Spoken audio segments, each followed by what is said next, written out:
We are back, and if you are just now joining us, this is the Pipe Bomb Wrestling Podcast, the show that is for the fans, by the fans. Once again, I am your host, Mr. Podcasting, Chris Belcher. You can follow me on social media at Chris Belcher24.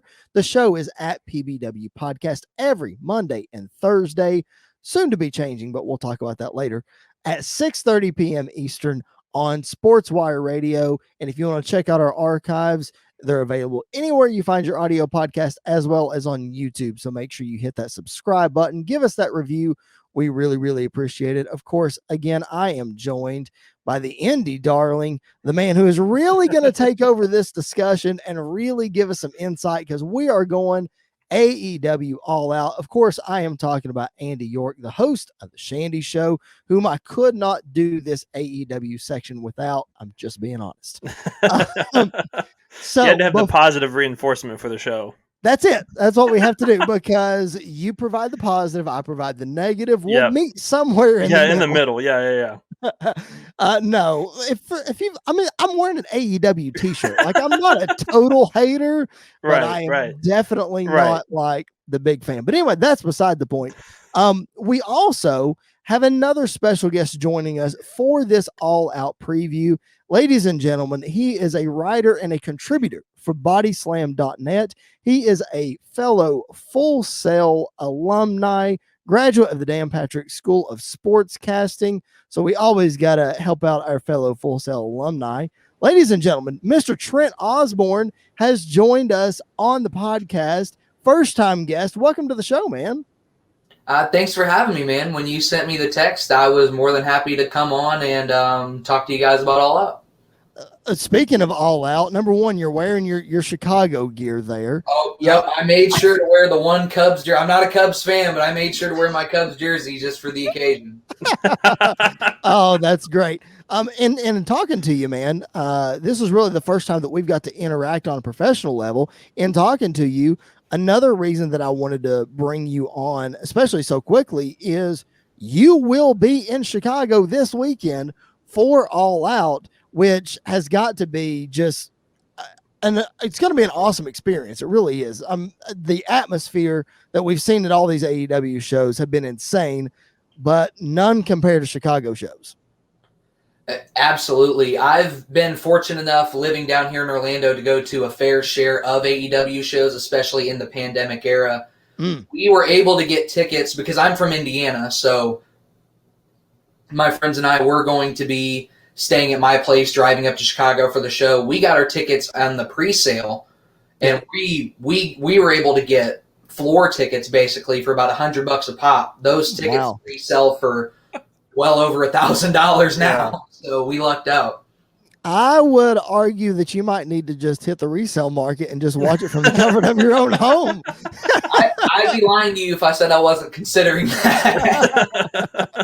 Oh, that's great, man. So before we get into AEW All Out, as we do here on the Pipe Bomb Wrestling Podcast, anytime we bring a guest on, we want to make sure that our audience knows who is on here talking. Again, we don't just bring random people on the podcast. We bring true wrestling fans on the podcast to give a true wrestling fan's perspective, because that's what we do here. So, Trent, you have the floor. Just give our listeners a brief history of your wrestling fandom. What got you into wrestling? What maybe you watched wrestling and then you fell away and maybe you came back. I'm not sure of your exact story. So enlighten our listeners on your wrestling fandom, who your favorites are, and just why you love this business so much.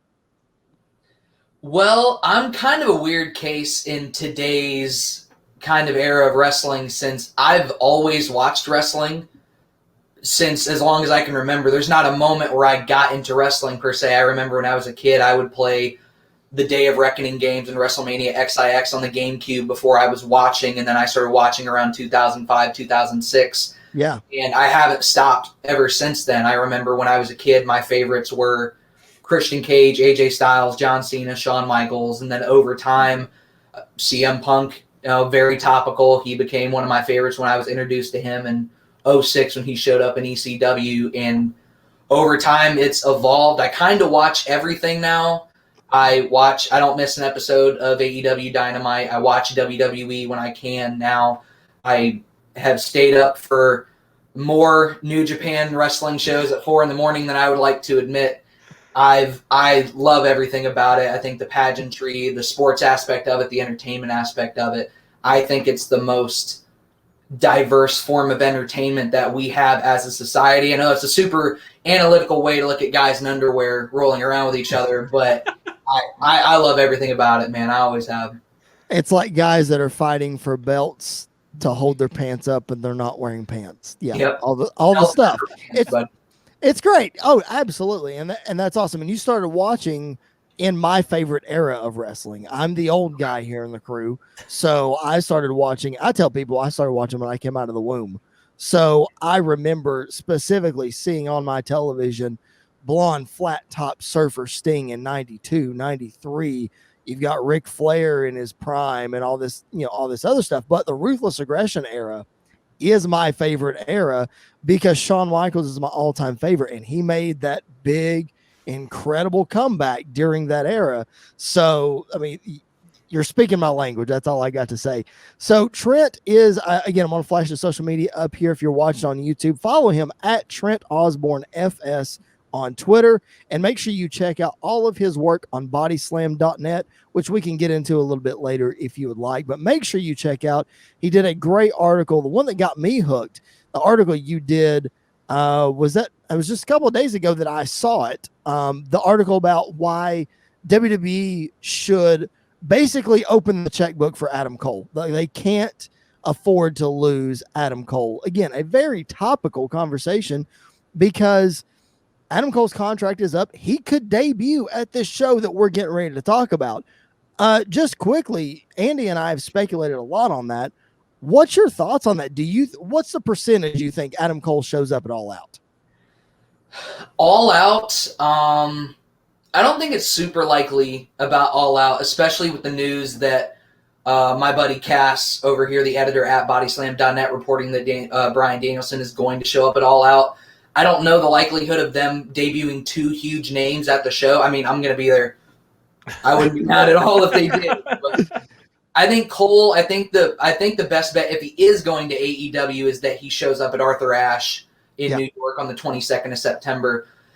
I think it's 50-50 whether he goes or not, because I think a lot of people think, oh, well, all his friends are in AEW and he's going to be a big star, and it seems like an easy choice, but a lot of his friends are in WWE too. Yep. He's a rare case that he's never been treated poorly there as far as his on-screen character. He's always been a very big deal. Yep. So he has that in his back pocket. From what it sounds like from reports, Vince McMahon's a big fan of him. We know Triple H and Shawn Michaels are big fans of him. I don't think he's made it yet. The only thing that matters to me is if he's happy. And if his main goal is to make a lot of money, he needs to stay where he's at. If his main goal is to be as big of a star as he can and have the best shot at creative freedom, then AEW is the way to go. But on what I think he's going to do, I couldn't tell you. Sure. No, I got you. But yeah, that's kind of what I've been very vocal about. And Andy, tag in here. I've been very vocal about saying that I feel like Adam Cole, out of all of the NXT guys, this podcast is the Pipe Bomb Wrestling Podcast. We go down rabbit holes. This was not meant to be a discussion about Adam Cole, but here we go. Yeah. To me, Adam Cole, out of all of the guys in NXT who have come up through the ranks, of course, I discount Seth Rollins and I discount Roman Reigns and that kind of crew, but I'm talking about your Kevin Owens, Sami Zayn's, your Shinsuke's, your Finn Balor's, even your Garganos, your Karrion Kross, you name it. Adam Cole is the MVP of that list. And Adam Cole is, to me, the most valuable talent to ever, again, besides Roman Reigns and Seth Rollins, to ever come out of NXT. Adam Cole is it. So if WWE doesn't open up the checkbook and break the bank for this guy, I don't know what they're doing, because to me, he's the guy. He's it. Yeah, I mean, to me, I think he is very easily the greatest NXT superstar of all time. Just because of his body of work and his, the company being behind him and everybody being behind him. you got to put guys like Finn Balor and Sami Zayn even really to an extent. You got to put those guys up there. But you do. I think Adam Cole is probably the greatest NXT superstar. And so for him to kind of bail to go to AEW, I think would be, in the long run, a bigger shot than CM Punk showing up in AEW. Yep. Even to an extent, Bryan Danielson showing up in AEW as well. So I definitely agree. They need to throw everything at him to get him to stay. But like he said, it's up to, if he wants to be happy where he's going to be happiest, that is the best option for him at the end of the day. So we can sit here and speculate all we want, but what makes Adam Cole happy is what's going to make him happy. And I think either way, wrestling fans win, whether he stays in WWE or goes to AEW. It's going to be a lot of fun to see no matter where he goes. Yep, I definitely agree with that. So that being said, check out Trent's article on bodyslam.net. It is a great read. I enjoyed it very, very much. So make sure you go check that out and follow him at Trent Osborne. That's OSBORNEFS on Twitter. Make sure you go do that. All right, fellas, let's get into All Out. What I'm going to do is I'm going to run down the card straight through top to bottom. And Trent, since you are the special guest, I will throw to you first. And you can just give me kind of what really jumps out to you as some things that you're really excited about. And then we'll kind of chime in and go back and forth. So, of course, we all know for the AEW World Heavyweight Championship, Kenny Omega defends against my boy, I'm sporting him right here, Christian Cage, the current Impact World Champion. You have the AEW Tag Team Championship contested inside of, as Vince McMahon and Bruce Pritchard would say, a solid steel cage. Of course, you've got the Young Bucks and the Lucha Brothers going at it for the AEW TNT, too many acronyms, championship. You've got Miro defending against Eddie Kingston. The AEW Women's Championship on the line, Britt Baker and number one contender, Chris Statlander. You've got the much anticipated, of course, we're going to talk about it, in-ring return, 7 years on the shelf, CM Punk against Darby Allin. The career of Chris Jericho will be on the line as he tries to go up against and defeat MJF, a match that I personally am really excited about. Andrade El Idolo against Pac. Paul White makes his in-ring return as well against QT Marshall. John Moxley against Satoshi Kojima. You guys are going to have to fill me in on that one. And then, of course, the pre-show, the buy-in, the Women's Casino Battle Royale, all that coming up this coming Sunday at All Out. I think it's on BR Live. Is it on Fight? Can somebody confirm that for me or deny? I believe it's on Fight. It's definitely on BR Live. Okay, so BR Live, Fight. Andy can navigate that for me because we'll be together watching it. So, Trent, I'll throw to you first, man. What sticks out to you? I mean, I know the obvious is CM Punk, which we'll get to, but what really sticks out to you for All Out? I think this is a very strong card, top to bottom. It's kind of a sneaky strong card. I feel like people aren't giving this card as a whole as much hype as we usually do with these AEW shows, with them being 4 times a year shows. They really stack them up. Sure. I think you mentioned it. I think Pac and Andrade has a chance to just be – don't be surprised that that's the match of the night, because we've seen what Pac can do when he gets in there with somebody who's initiated. One of my favorite matches of all time is his NXT title match against Johnny Gargano from NXT TakeOver Philadelphia. That's a sneaky good match. The Young Bucks and the Lucha Brothers are allergic to having bad matches together.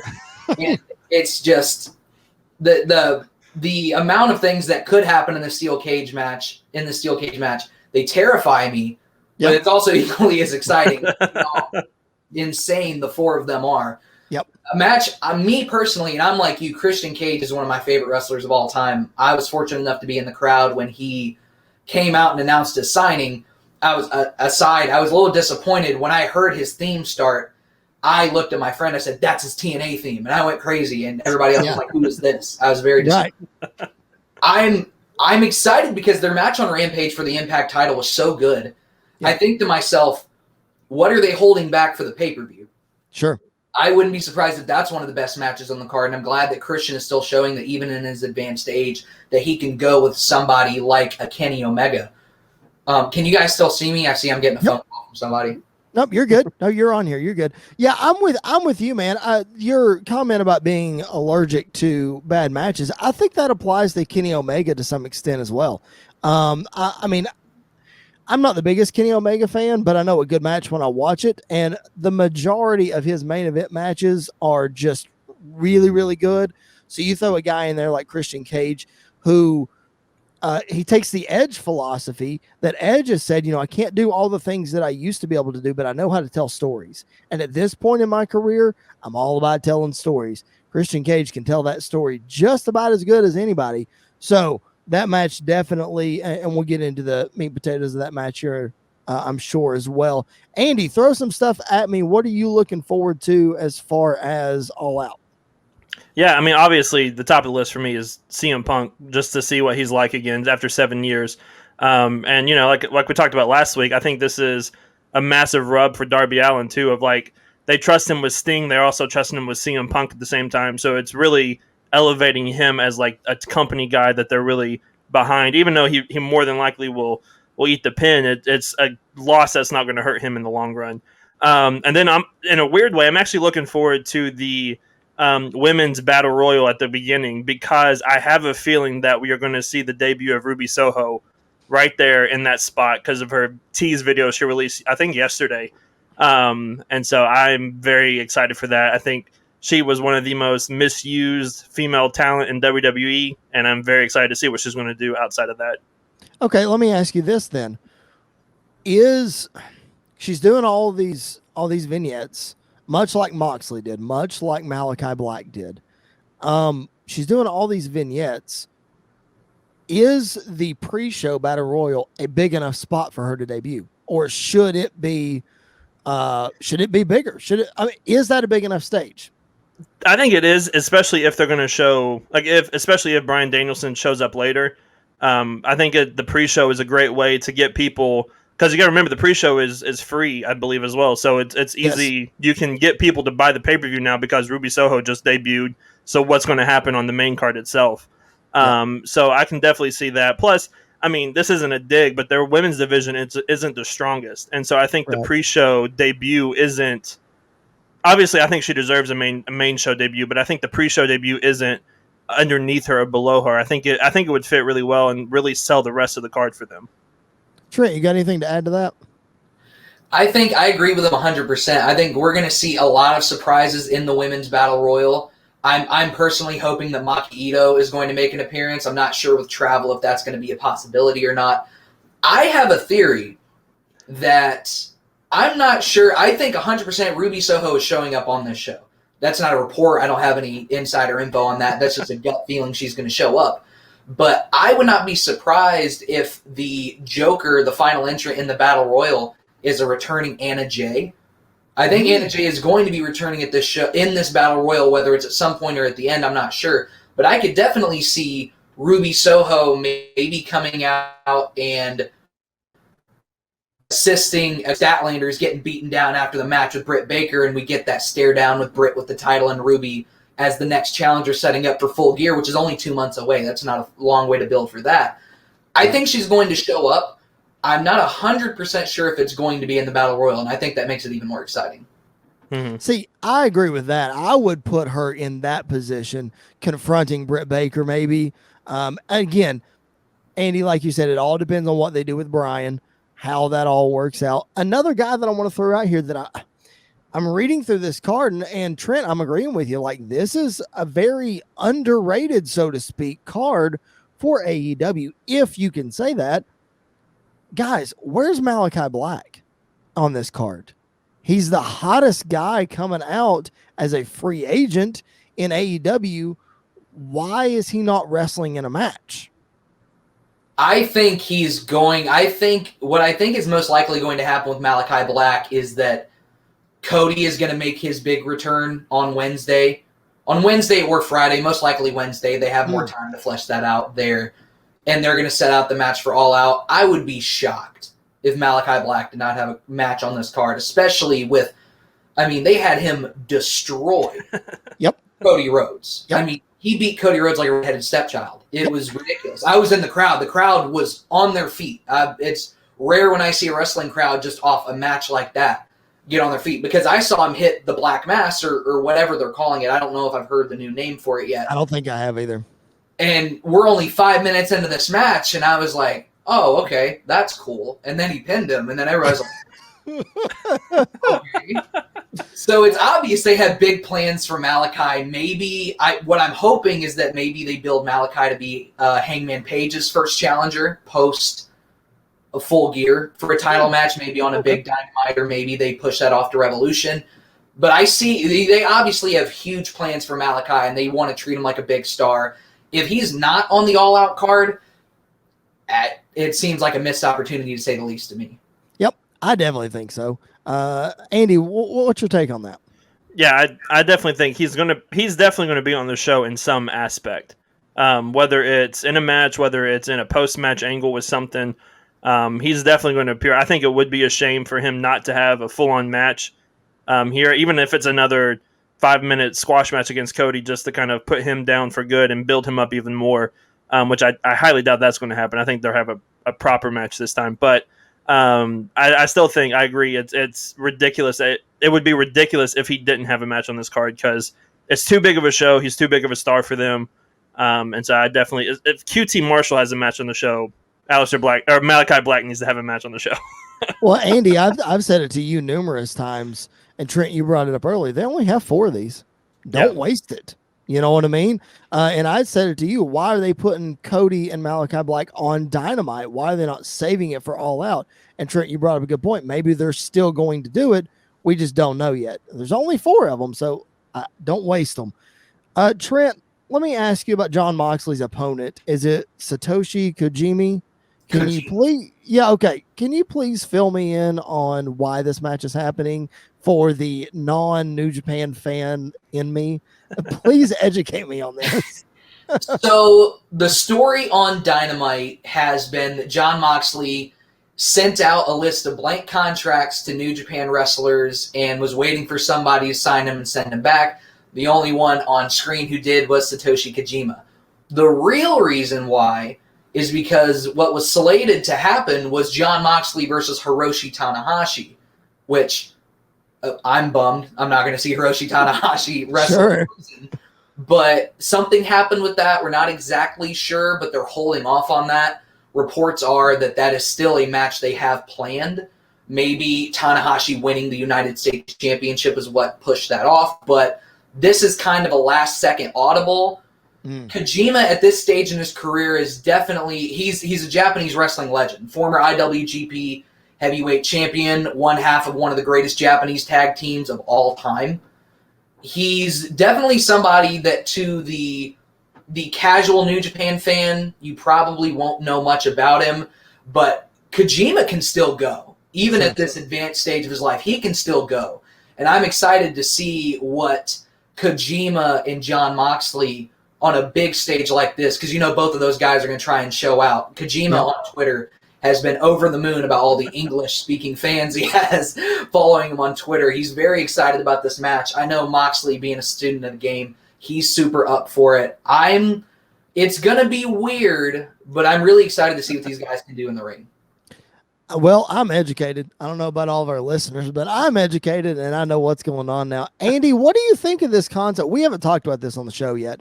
What do you think of the concept of Moxley and the blank contracts and all that deal? I don't want to say it's been a fall from grace for Moxley. Again, I'm not necessarily a casual AEW fan, but I'm not nearly as invested as some other people that might be on this podcast. But from that perspective, I just feel like it might be a fall from grace from Moxley, where we've seen him dominate the company for X number of months or however long it was. Is this a step down for him, you think, Andy? I don't think so. Not to me, especially with like the prospect of matches like that we could have, especially with like Jon Moxley and Tanahashi. That match is a dream match for indie fans and New Japan fans everywhere, because it's just Tanahashi in a lot of ways is like the New Japan John Cena, and he's absolutely amazing. I absolutely love Tanahashi. So to see that match would be absolutely amazing. I think it's just a great way to keep New Japan and AEW together by giving some of these matches that we've never seen before. Because like who's not going to be excited for like a Jon Moxley versus Okada match at some point down the line? And so I think keeping this relationship really strong, I absolutely love it. I don't think it's a fall for grace for him. I think he's at that level now where he doesn't need the title and he can do these things and it's not going to hurt him. And so I'm a big fan of it. Absolutely love it. That makes sense. All right, Andy, I'm going to throw back to you. Trent mentioned earlier that the Young Bucks and the Lucha Brothers are allergic to having bad matches against each other. Obviously, they're not going to disappoint us at All Out, especially when there's a steel cage involved. Andy, you're the Young Buck on the show because that's what we like to call you. If you're picking this match, do the Young Bucks finally drop the titles to the Lucha Brothers, or how do you see this playing out? I think the Bucks keep the title. I think they're going to keep the Elite strong heading into when Kenny and Paige can fight for the title. I think they're going to keep the Bucks with the title. I'm extremely excited for this match. I am going to be very disappointed if I don't see a Canadian Destroyer from the top of the cage because they love to hit those things from anywhere, and I'm fully expecting them to hit that at some point. As safely as they can. Somebody might die. But I'm very excited for this match. I think the Bucks do go over here. I think the Bucks do win in a absolutely amazing match to kind of continue this story of, Paige and Dark Order and the Elite all together. I think it all works together with the Bucks keeping the titles. I'm just going to say that my one and only AEW live experience was the Dynamite in Nashville, which followed the first Full Gear. I was not impressed, but I will say this. If there was ever a night that I would be jealous of Trent being in the audience, it's going to be for this steel cage match because I just want to see it in person. Trent, what's your thoughts on this match? I think I agree. I agree with Andy. I think the Young Bucks are going to keep the belts. My thought was that it was going to be the Young Bucks versus the Jurassic Express. Mm-hmm. And I thought that's what was going to happen. I was very surprised to see the Lucha Bros win, and I thought the Jurassic Express was going to take the titles off of the Young Bucks because the story makes sense. Every match they've had, there's a lot of interference. Now there's a steel cage. The Lucha Bros being added in, it's definitely a better match, but storyline-wise, it's a little wonky, especially with what they have going on with Pac and Andrade. Yeah. I have had many experiences watching the Young Bucks live. I've been watching the Young Bucks since 2015. My bold take is that the Young Bucks are the greatest in-ring tag team of all time. I'm not alone. I've been watching I'm not alone. I've been watching the Young Bucks for 6 years, and I can't recall one time I've seen a bad match. They haven't had a match on pay-per-view that hasn't been fantastic. Their match against Kenny Omega and Hangman Page from Revolution 2020 is in my top 5 greatest matches I've ever seen. And now you throw them in there with the Lucha Bros, who are well on their way to becoming an all-time great in-ring tag team, and you add the element of a steel cage with 4 guys who can do the things that they do. We have all the makings of an all-time classic match in Chicago with the belts on the line. I think the Young Bucks win, and that, like Andy said, it furthers the storyline on with the Dark Order and Hangman Page going into Full Gear. That being said, I feel like this is a perfect time to segue and do a short commercial on one of our previous episodes. Jared and I did an episode on the greatest tag teams of all time, the countdown that WWE did. So I would encourage you two Young Buck fans, as well as all of the rest of our listeners, to go back in our archives and check out that episode, because I've got 2 words for you, and it's not what DX says. My 2 words are Heart Foundation. That's all I'm going to say.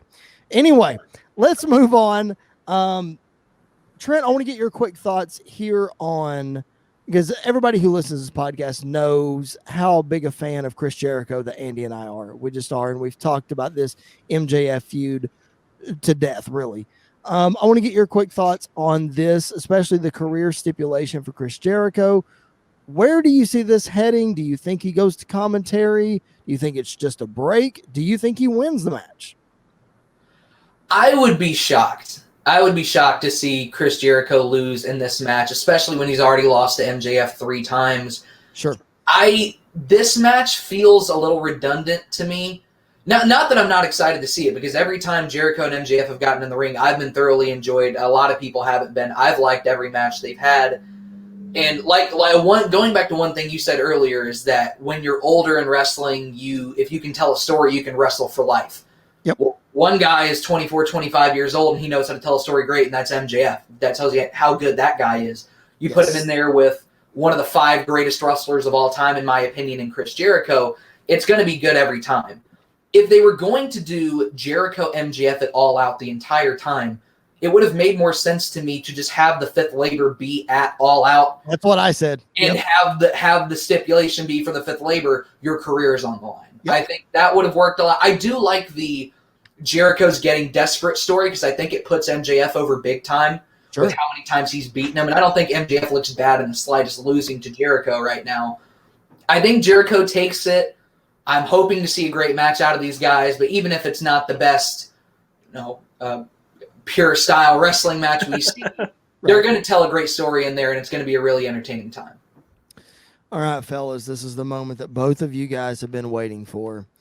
We have talked about this to death over the last couple of weeks, but it is the hottest topic in the world of wrestling probably over the last several years. So we are going to continue to talk about it. It is the in-ring return of one CM Punk as he takes on Darby Allin. And this quite possibly could be the most anticipated wrestling match of this decade. Let's just be honest. I was down on the fact initially that it was Darby Allin that was getting the shot, just because it seemed random, seemed like you were trying to split the crowd. But my fellow AEW fans and the guys on Sports Wire Radio have encouraged me to see the other side, and that it's going to be fine. It's not going to hurt Darby Allin, like Andy said earlier. So, Andy, I will throw to you. I know how I felt when Sting wrestled his first match in a long time. I know how I felt when Shawn Michaels wrestled at Crown Jewel before the bell rang. I won't talk about afterwards. But, Andy, I'll throw to you first, man. CM Punk is coming back to the ring. You and I said it on this podcast before. We weren't going to believe it until we actually saw him in the ring and the bell rang, and we're just a couple of days away. Yeah, I am so excited for this match. I can't remember a match like an in-ring return like this that I've been like this excited for in such a long time. I hope it's not like a Crown Jewel match. I hope it's a decent match through and through. I think just Punk being in the ring is just going to make it, even if it's not the greatest match of all time, or even if it's not a 4-star classic or whatever, I still think just Punk being in the ring is just going to make the atmosphere absolutely amazing and crazy. This match definitely has to start off the show. It has to start off the show getting the Chicago crowd, because if it's not, then they're just going to chant CM Punk the entire time until the match takes place. So I would get this off first. And it's kind of like you guys said, we talked about how this is like an underrated card. I think because the focus has been so heavy on CM Punk and this match and him, that everything else is kind of snuck in on us. So I'm very excited for this match. I have high hopes for him. If Edge is any indication, the older you get, the better you get in the ring in some ways. And so I'm just over the hills for this match. I think it's going to be so much fun to see Punk. I'm ready to see him in full wrestling attire again. I'm ready to hear him yell, "It's clobbering time." I'm ready for all of it. So you can consider, I've already got goosebumps just talking about it and thinking about it. I'm so ready for it. And you're not even going to be in the crowd. This man's going to be in the crowd. Mr. Trent Osborne, give me your thoughts here, man. Well, I am actually completely opposed to both of you guys on the fact that I think this needs to close the show. I think they shouldn't even think twice about it, because I don't think fans are going to hijack the show. I think that's, not to take shots at anybody, I think that's more of a WWE fan, we support Punk over WWE. I think that's water under the bridge at this point. I don't think anybody's too hyped about that. But you have a chance of killing the rest of the card. Especially if CM Punk goes out there and puts on a banger with Darby Allin, which I expect to happen. Yeah. I think I'm expecting a great match out of this, and maybe I'm being overly optimistic about it, but not to beat a dead horse, but we talked about the storytelling thing. CM Punk was never the most athletic guy in the world. He's not Kenny Omega going out there and putting on these athletic feats. He was a cerebral wrestler. He's just as good then as he is now in that aspect, and now you put him in the ring with a guy like Darby Allin, who's so unique to anybody else he's ever wrestled before. I'm expecting a great match out of that. It was weird. Now, I thought about putting a video about this on my YouTube, and I couldn't find the words to say it, but I can't compare CM Punk coming back to wrestling to anything else I can think of in sports. I remember I heard about it. I heard the report. I knew it was happening for sure a little bit before everyone else did, because Cass and I had been talking about the week before he knew for sure it was going to happen. And it was just in my head, I was like, oh yeah, CM Punk's coming back. And then the day of, that Friday, I just had this feeling in my stomach all day. I'm like, oh no, what if it doesn't happen? I'm going to be so heartbroken. And after it happened, they couldn't have done it any better. I think might be my favorite moment in the history of wrestling, CM Punk's return. It could not have gone any better. I had a bunch of friends calling me. They said they cried, which I don't blame them. I'm surprised I didn't. I was close. Don't get me wrong. I didn't crack. When I'm in that crowd and I hear that guitar riff kick on, that might be what does me in. I might be blubbering by the time he gets to the ring. I haven't been this excited for a wrestling match since Omega Okada 4, the 2 out of 3 falls match for the IWGP Heavyweight title, and I'm more excited for this than I was that. This might be the most excited I've been for anything in the history of wrestling, and I'm 21 years old. I've been watching my whole life. Right. AEW has lightning in a bottle in the most truest sense. I know we don't like cliches of the Dan Patrick School of Sportscasting, but we have lightning. They have lightning in a bottle with this match. And I think they couldn't have picked a better person to do it with than Darby. Darby is going to look like the biggest star in the world, win, lose, or draw, being the first guy to stand toe-to-toe in a ring, with CM Punk. I think it's going to be magic. That's funny that you mentioned the cliches thing. That's really funny. Have you ever, you mentioned CM Punk is one of your favorites of all time. Have you ever seen him live in person? I have, actually. I was in the crowd for WrestleMania 24 when he won the Money in the Bank contract. I was rooting for Chris Jericho, but CM Punk's my second. I just wanted to go upset with that. And then the last time I saw him was on the last house show to WrestleMania 27. It was him and The Miz in the main event against John Cena and Randy Orton. So I've never seen cult of personality CM Punk live before, so I'm really excited to see that as well. That's cool. That's very cool. Well, let me tell you, I know that my tag team partner Andy York is very jealous. I have to say that I've never been a big CM Punk fan. Obviously, I respect what he's done. He's had some fantastic matches over the years in WWE. I can't wait to see what he does in AEW. I'm jealous that I'm not going to be there, but I mean, it is what it is. Guys, as we get ready to wrap up this show, we've gone extensively talking about a lot of the matches at All Out. Andy, give me a quick thought maybe on a match that we missed, just a thought maybe that you had as far as some of the rest of the card. I'm really looking forward to Miro and Eddie Kingston. I think it's going to be fun. I think Miro's just going to run through them, and I love this dominant, massive, untouchable Miro that we're getting that's going to be AEW World Champion at some point down the line. This is what he should have been all along. I think I understand why they kind of got him off to a slow start in AEW, but if it's all building to this point and kind of pushing him even more, I'm all for it. So I'm very excited. I think that match is going to be very quick, and I think it might be on the borderline of a squash, but I think it's going to be a lot of fun. So that's one of the ones I'm looking forward to, is that one. Trent?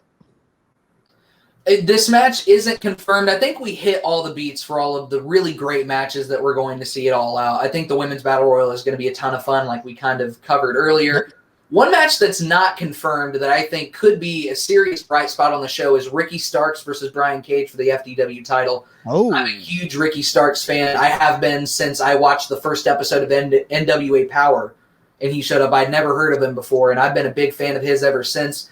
I'm also a big believer in what Brian Cage can do, especially as a top star for this company. Oh, yeah. This is going to be the first singles one-on-one chance both of these guys get if they do end up making the card at All Out, and both of these guys work tremendously hard. There's a great story they built up here at the Team Taz Dissension, and I think they can really go out there and put on a banger. I think you're absolutely right. I hadn't even thought about that, to be honest with you. Honestly, I'm kind of looking forward to, if I'm looking at the card, I'm kind of looking forward to Paul White's in-ring return. I'm anxious to see kind of what happens with that. I am begging for the debut of Captain Insano. That would be the greatest thing ever. That would easily be my favorite part of All Out if that happens. No matter what else happens the rest of the night, that would be my favorite. Speaking of our favorite parts, as we wrap up the Thursday edition of the Pipe Bomb Wrestling Podcast, as we always like to do, we have to hand out our high spots and turd sandwiches, the highs and the lows of this week in wrestling. But as we did for the SummerSlam preview show, we're going to do the same for All Out. So we're going to turn it around a little bit. We're going to give what we think will be the high spot of All Out and what we think will be the turd sandwich of All Out. So, Andy, I will throw to you first. We'll start out low, and then we'll hit the high points at the end. What do you think will be the turd sandwich of All Out? If I had to pick the turd sandwich, to me, I think it would be the Paul White QT Marshall match, just because of the way the rest of the card is stacked. I think this is probably the match that I'm not looking forward to the most out of all of them. And not against either guy. It's just, when you've got this kind of a card. So I think that's probably going to be my lowest point of All Out is that. I will go next. And my lowest point is either going to be Miro and Eddie Kingston, or I know I'm in the minority here, but John Moxley and Kojima. Sorry, y'all. Sorry. That's where I'm at. Can't help it. All right, Trent, what you got? Well, I feel bad saying that anything on this card is going to be a turd sandwich, because I think that the way that these matches are built up, I think they're all going to be great in their own way. If I had to pick one, I guess I would steal Andy's and say Paul White versus QT Marshall. And that's not to say that I'm not excited to see Paul White. I am ecstatic to see Paul White in a ring. But we all know what this is going to be. It's probably going to be 5 or 6 minutes. We see all the big show highlights, and he pins him. And that's awesome. I can't wait. I am very much looking forward to seeing that. I don't mean that in a negative way whatsoever. The highest point of the show, what I think is going to happen at the end of the night, CM Punk is going to beat Darby Allin.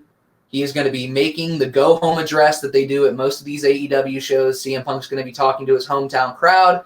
Final countdown hits. Bryan Danielson makes his AEW debut. The roof comes off of the Now Arena in Rosemount, Illinois, and we go home as happy as we possibly can. Right. Wrestling icons. I don't know. Icons may be a strong word, but independent wrestling icons, absolutely. Bryan Danielson and CM Punk standing toe-to-toe in the middle of the ring. I think you can definitely use that word icons, especially in the independent realm for those guys. I think they absolutely are the definition of the word icon when it comes to that. I'll go with mine next. My high spot of All Out is either going to be, Andy, you know how much I hate saying this, probably the steel cage match, or Pac and Andrade. One of those two will absolutely be my high spot of All Out. I'm really, as a casual, I guess I would say I'm a casual AEW fan, aren't I, Andy? Maybe yes. Casual, maybe a level above casual. Probably, but you're still. Maybe. I would still consider you casual. Okay, yes. That's fine. I'll take that. But that's I'm really excited for the card. I really am. But those are the two things that really stick out. Andy, what do you think is going to be the highlight of the night if you can't pick CM Punk? If I can't pick CM Punk, because CM Punk is like the top. Well, it has to be. We established that. If I can't pick Punk, then I think Kenny Omega and Christian Cage, I think is going to be a lot of fun. Like we talked about earlier, I think it's going to be even more of a step up than their match on Rampage.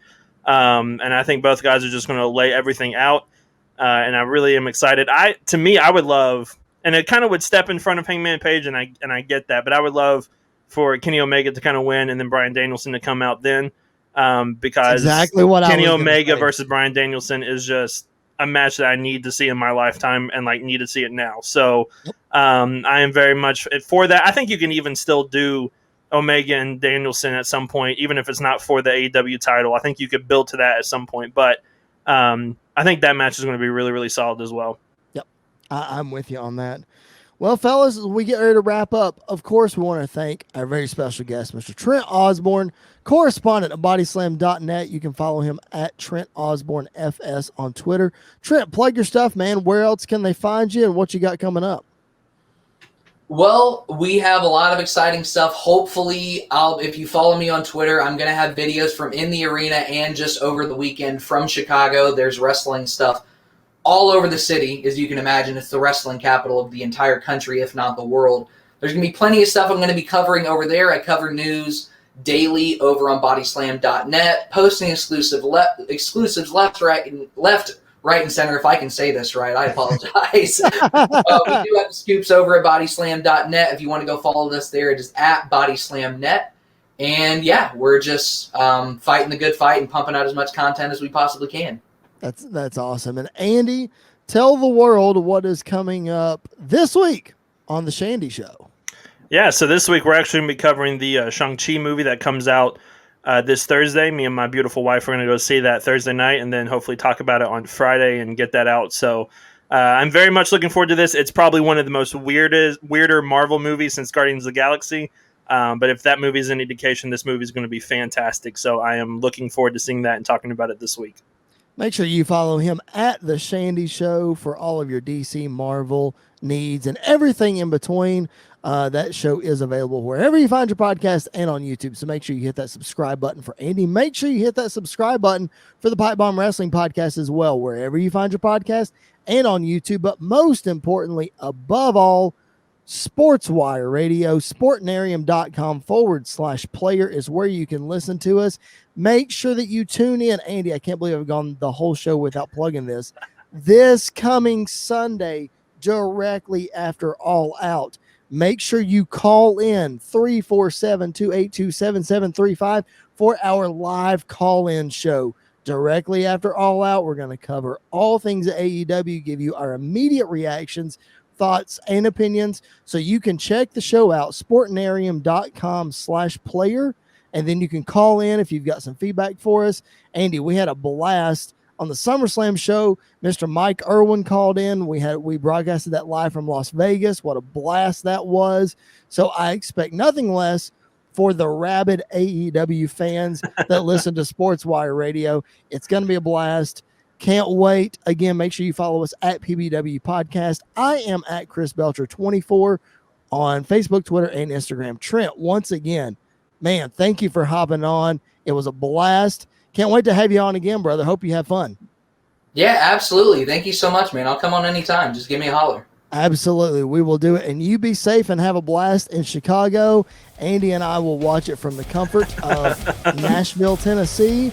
It will be a blast had by all. But thank you, ladies and gentlemen, for checking us out. The Pipe Bomb Wrestling Podcast every Monday and next week on Wednesday. We'll get more into that as the week rolls along. But here on SportsWire Radio, your home for the Pipe Bomb Wrestling Podcast, my name's Chris Belcher. Thank you so much for being with us. We will catch you guys down the road.